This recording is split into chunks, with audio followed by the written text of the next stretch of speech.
Time now for the morning rush. The cleanup begins this morning as severe weather hit parts of the state over the weekend. New Mexicans battled blowing dust, making for difficult driving conditions near TRC. Residents in Torrance County are left picking up debris as well after heavy gusts ripped apart a mobile home. At last check, there were no reported injuries from yesterday's storm. Chris. David, it's shaping up to be a dry day across the east as well as here in the metro, but notice by 2 p.m. a few spot showers trying to break out across the Four Corners area. That's going to continue into the 5 o'clock p.m. hour, and as we head into tomorrow morning, temperature's going to cool off and there may be a little bit of a rain-snow mix in Durango by 7 a.m. David? New this morning, New Mexico will receive a visit from the U.S. Census Bureau this week. It's all an effort to ensure accurate counting for the upcoming 2020 census. Census head Stephen Dillingham will meet with U.S. Senators Tom Udall and Martin Heinrich. Officials say an inaccurate count could mean a big loss of federal funding. 4 people involved in a deadly motorcycle crash remain listed in critical condition. Police say 58-year-old Lorenzo Cortez was traveling on Highway 38 near Red River when he collided with another motorcyclist on Saturday night. Now, both Cortez and 43-year-old Jennifer Ashley died on scene. Alcohol does not appear to be a factor in that crash. A New Mexico man is facing charges this morning for what you are seeing right here in this video, removing his clothes in the middle of traffic. Officials say it happened when Lee County Sheriff's Office was called to check on Jonathan Miller. Now, officials say they found Miller wandering through traffic, doing jumping jacks, and then taking off his clothes. Miller was finally arrested. Police are continuing their investigation into a crash involving a pedestrian. Now, this happened last night around 9 p.m. near Central in California. We're waiting to learn more about what exactly caused that crash. APD says a vehicle hit a pedestrian and that pedestrian's condition is not known this morning. There's also no word on the driver of the car. Also this morning, we are waiting to learn more about a fatal crash that happened on Coors in Hanover, northwest Albuquerque. Police say it happened yesterday afternoon. Now, the cause of that crash remains under investigation. We will, of course, let you know when we find out more. Utah police, they are now questioning the uncle of 5-year-old Elizabeth Shelley, who disappeared over the weekend. Police there say Elizabeth's uncle had come to the family's home for a visit on Friday night. Now, she was last seen by her mother on Saturday around 2 a.m. The uncle was arrested on Saturday. Police say Elizabeth was not with him. Well, the judge could soon hear a lawsuit filed by the survivor of a bus crash. Police say the bus was on I-25 near Bernalillo when it hit a car and rolled last July.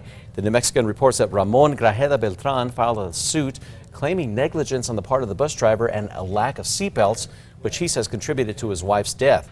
22 people were injured and 2 others died in that pileup. Chris.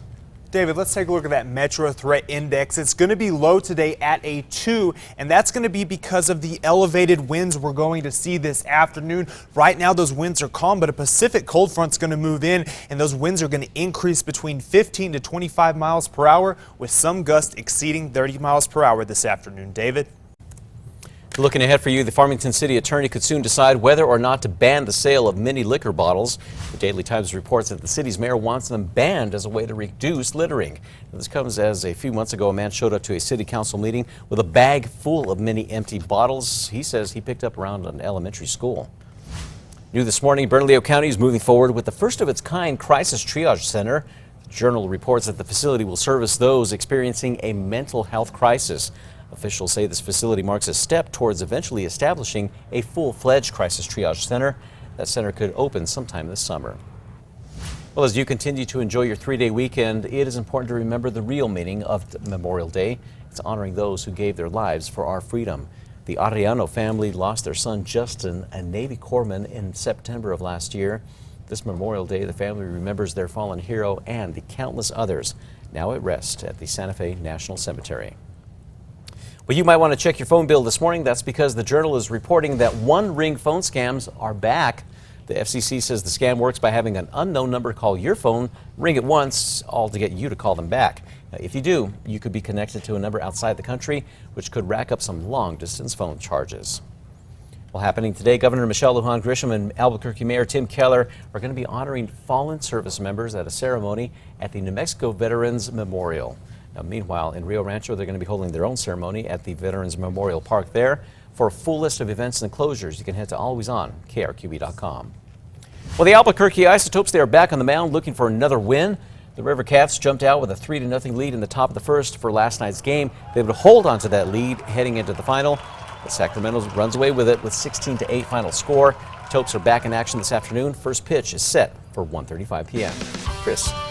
David, let's take a look at that traffic out there. Not too much going on due to it being a holiday Monday morning. You can see all green out there on the roads. Our news trackers heading south on I-25. And again, not too much traffic out there and no accidents to report. David?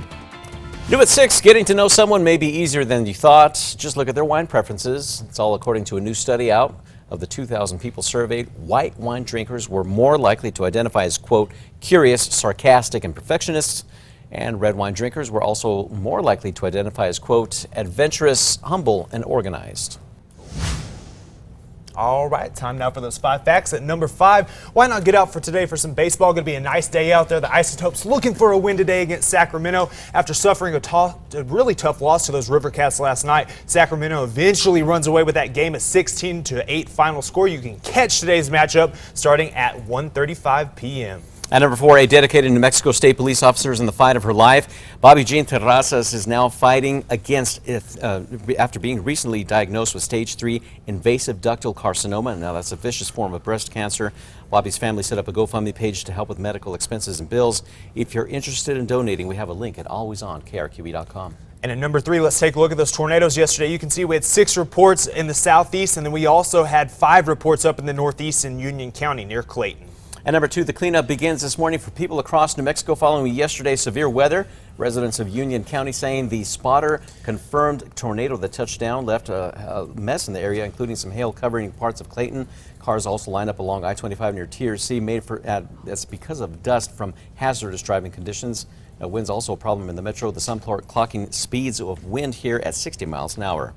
And at number 1, we're remembering and honoring fallen servicemen and women. In Albuquerque, Governor Michelle Lujan Grisham and Mayor Tim Keller are going to be speaking at the New Mexico Veterans Memorial.